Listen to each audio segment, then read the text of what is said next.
Okay, Ireland have decisively beaten the French 26 points to 14. Do not let that scoreline fool you. The French only started really playing for the last 6 minutes of the game, but at which point the game had been lost. They were still had no points on the board at 76 minutes. That's how bad this French side were. Uh, the Irish had a very, very good first half, very positive. There was clearly a plan, even if the execution was a bit lacking at times and there was some sloppy play for a period. But you could tell the Irish had a game plan. They have direction. They have a purpose. There is a structure in place for long-term, planning ahead. This French side goes from week to week. There is no long-term plan with this French side. Even though it was the same selection from the game against Scotland, this French side is a shambles. So Rory Best scores after 2 minutes, first phase ball off a maul. Sexton converts, and Sexton had a very, very good game today. I think it's the best Sexton's played, even though he can tell he's carrying an injury. He's not 100% fit. He played very well. Really controlling from 10. Great decision making. The Ramos disallowed try for a knock on, correct decision. Penno does win the contact in the air and the contest, knocks the ball on. That should have been blinded immediately. How it got allowed to Ramos touchdown. Ramos knew it was a knock on. The players knew it. It was obvious. The fact they actually had to go upstairs and waste a couple of minutes with the TMO. Don't ask me why. That was the only bright spark from the French. In the first half, Cian Healy's disallowed try was in the period of chaos, as I call it, because there was clearly the Irish had kept the French in their 22. It was just they couldn't get tries. There was knock-ons, there was handling errors, turnovers, but the French couldn't get out of their 22. So even though it was sloppy, the Irish kept the pressure up and kept the French really trapped in their end of the field. Cian Healy, this is an interesting piece of the laws. If the ball is on the goal line or in the in-goal area, there is no offside line. Cian Healy knows this. He puts his hand through the ruck and touches the ball. Now, it does go forward. It comes down to the interpretation of downward pressure and control. This is a Southern Hemisphere TMO. There is a different interpretation of the rules in the Southern Hemisphere. This is a known fact. If that was a Northern Hemisphere ref, that might have been a try. And that comes down to the TMO. The actual referee and the linesman felt, okay, yeah, on field we're giving a try, but we're not 100% certain. It comes down to interpretation. We've seen this before with Southern Hemisphere TMOs, where their interpretation is slightly different to a Northern Hemisphere TMO. So that's an area that World Rugby needs to look at in improving, is the interpretation. Just make it a rule, a law, rather than an interpretation of a law. It would make the game, I think, a little bit better in this regard. Quick thinking by Cian Healy, mind, but unlucky on this occasion. I have seen them given. The Sexton try and conversion comes off first phase set play off a line out, and that's brilliant misruns by every single one of the Irish backs. Good loop play. Conor Murray's involved, Sexton, Larmour, Stockdale, Ringrose, Keith Earls. Every single Irish back is involved in that, with dummy runs, holding their run, and Sexton just going through a massive gaping hole that shouldn't be there. Well taken try and conversion.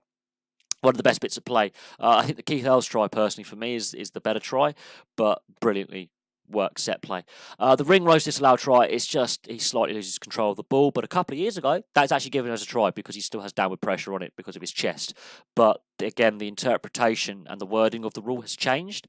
That one is 100% correct. I 100% agree with that, and I think Ringrose will be frustrated that he allowed himself to lose control of the ball in the act of scoring because he'd won the aerial contest with Ramos in the air. Great kick from Sexton, great thinking by Sexton, great kick chased by the whole Irish team. And that was a pressure try that didn't come. It was really frustrating. But this is where Ireland now got control of the game. This period of the first half between Rory Best's try and Sexton's try, it's chaos. Between Sexton's try and Conan's try on 36 minutes, it's really controlled by Ireland. But throughout, the French are stuck in their end. They had 5 seconds in Ireland's 22 in the whole first half. The Jack Conan try, it comes from multiple phases. It starts on a good set play.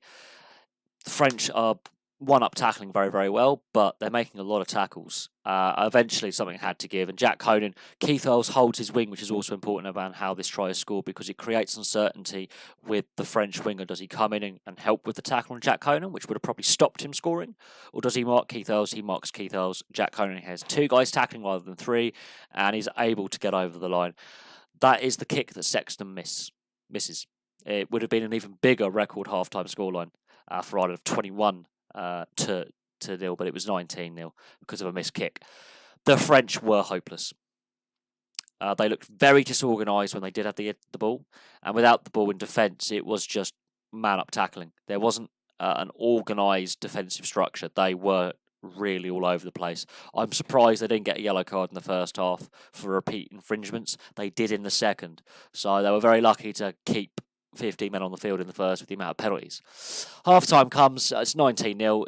That's the first time, let's note the day, the French have been kept scoreless in 5 years in the first half. That's something they don't want going forward. That's the only, I think, that's the second time a team has been kept scoreless at half-time. And actually, that was the worst French half. I think that was worse than the first half against England. Really was. The Keith Earls try in 55 minutes after half-time. France had a bit of the ball in the beginning of the second half. Had a few phases. Eventually, they lost the ball, but they had phases. They were showing a little bit more at the beginning of the second half. The game is clearly going away from it at this point, and they keep coughing it up and giving penalties away. Now, there's an Irish line-out. I would say midway in the French half. Keith Earls joins the line-out. He then does a very good looping run, which I'm going to explain. So here's the line-out line. Here's the French line-out line. Oh, get me here. So there's the line-out. This may look completely stupid. Now, Keith Earls stands here. He then loops round. Now, CJ stand against the ball at the back. Keith Earls comes here. There's the pass. So that's the run he takes. He goes through a gap. The defenders go to Sander. The gap is there. He goes through it. That is a very, very well worked try, and he fully deserved that try. He's now equal with Tommy Bowe on all-time tries for Ireland, only behind the great Brian O'Driscoll. Bod. But that was a very, very, very well worked try. I liked that. That was first phase again. So first phase. So 3 out of the 4 Irish tries come off first phase. That's really poor one-up first phase defence by the French. After then, Sexton and Murray go off. Cooney and Carty come on. So that's Sexton's last involvement, kicking the conversion. And Cooney and Carty looks exceptionally calm for he's an experienced fly half at club level, not at international level. He hasn't got many caps. Obviously, Carberry's not fully fit right at the moment, so he's actually Ireland's third choice. He had a very, very good spell of kicking from hand. He really pegged the French back. And this leads to the alleged yellow card in 68 minutes because the French are constantly having to do defensive scrums. And then he just gets 4 penalties against him in a couple of minutes. Leads to a yellow card for illegal scrummaging, boring in, not holding his weight, not scrummaging straight, not keeping height. There's various bits of the scrum rulebook that no one understands anymore. But basically, he gets a yellow card for collapsing scrums. The Irish cannot take advantage of this yellow card. I think the Irish have won the game. They are starting to get a bit tired. Some of these Irish players haven't had a lot of game time. Some of them are more fringe players. There's been a bit of disruption where they've had a bit of change to line-up in the second half. But Cooney and Carty played quite well, actually, I felt. The French survived with 14 men. Had that been the first half, I don't think they do. I think they were very lucky in the first half not to have a player sin-binned for repetitive infringement. It happens in the second. They do survive. Uge's try comes from supporting the ball carrier in Aldrit. It's an individualistic, non-structured try. That's what the French are famous for, is that flair, but it takes 76 minutes for the French to actually get positive possession where they're actually breaking the Irish defensive line. 76 minutes. That sums up France's day. It's a very well taken try. I'm not disputing that, but 76 minutes to get through, and it was a very disorganised attack up to that point. He just comes in off his wing and he sees a player in Aldrit who's a very good back row forward, get through. The offload's there, but it took 76 minutes for the French to work out how to do that. Camille Chat's try, which came from a line-out maul, they almost held it up. I think they did actually hold it up technically, but the TMO didn't have enough evidence, again, interpretation, to overturn the on-field decision of try. So that one, the TMO, again, it's a 50-50, but the TMO's been very busy today. But I think the Irish will be annoyed they gave the French 14 points in 6 minutes. I think they really will. But the Irish had tuned out. I think they'd won the game. Very similar to England against France, where they allowed the second half for a period to meander and allowed the French an opportunity to show what they are capable of. But this was a very poor French performance. Absolutely shocking. When people call that relegation, they always say Italy should be relegated. This French side, I think, could lose to Italy. When they're calling that the Six Nations promotion relegation, the teams that actually resist are France and Scotland.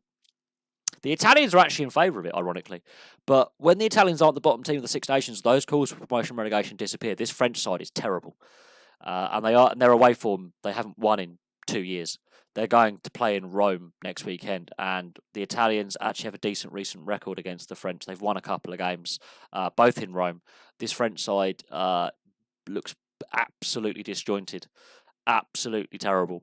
And although they got 2 cheeky tries at the end, which, to be honest, they really shouldn't have had, considering how poor they were, that was embarrassing. The Irish aren't fully functioning yet. There are still some bits of rust there. Some players aren't fully fit, but they were dominant. At least they were being positive. Even when things weren't going their way with set play, they kept the positivity up. They kept trying to do their set plays. The French had nothing in response in the first half, and for the majority of the second half as well.